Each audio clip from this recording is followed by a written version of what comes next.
அன்பு தமிழ் சொந்தங்களுக்கு வணக்கம். நான் உங்கள் இரா கதிரீசன். இன்றைக்கு 17 ஆகஸ்ட் 2026 அன்றையினுடைய நிலவரப்படி 19 கிலோ எடையுள்ள வணிக எரிவாயு உருளைகள் சிலிண்டர்ஸ்னுடைய விலை தமிழகத்திலே ரூ.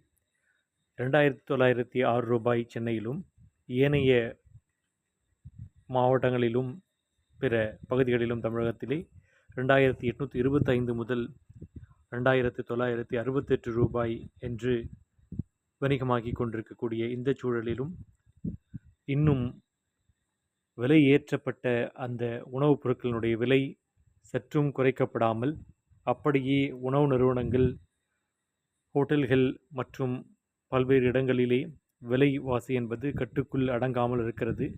எல்பிஜி தட்டுப்பாடு இல்லை, விலையும் குறைகிறது. ஹோட்டல்கள் எப்பொழுது உணவு விலையை குறைக்கும் என்று நாம் தமிழர் கட்சியினுடைய உறுப்பினர்களும் கட்சியும் வினாவை எழுப்பியிருக்கிறது. மேற்காசியனுடைய பதற்றம், ஈரான் அமெரிக்க அந்த போர் பதற்றம் தணிந்த சூழலில் அப்பொழுது இருந்த விலைவாசி 25 முதல் 50% வரை ஹோட்டல்கள் உயர்த்தின.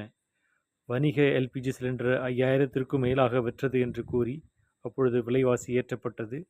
தற்போது வணிக எல்பிஜி தட்டுப்பாடு நீங்கி விநியோகம் முழுமையாக சீரடைந்து விட்ட நிலையிலும் கடந்த 2 மாதங்களில் வணிக எல்பிஜி சிலிண்டர் விலை ரூ.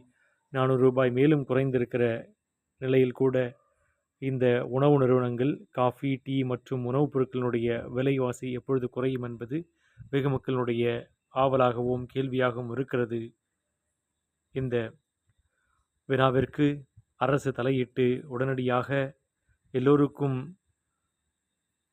கிடைக்கக்கூடிய அந்த பலன் உணவு நிறுவனங்கள் மட்டும் அதனுடைய ஆதாயத்தை எடுத்துக்கொண்டு செல்லாமல் எளிய மக்களுக்கும் அன்றாடம் உணவு அருந்தக்கூடிய தனியாக வசிக்கக்கூடிய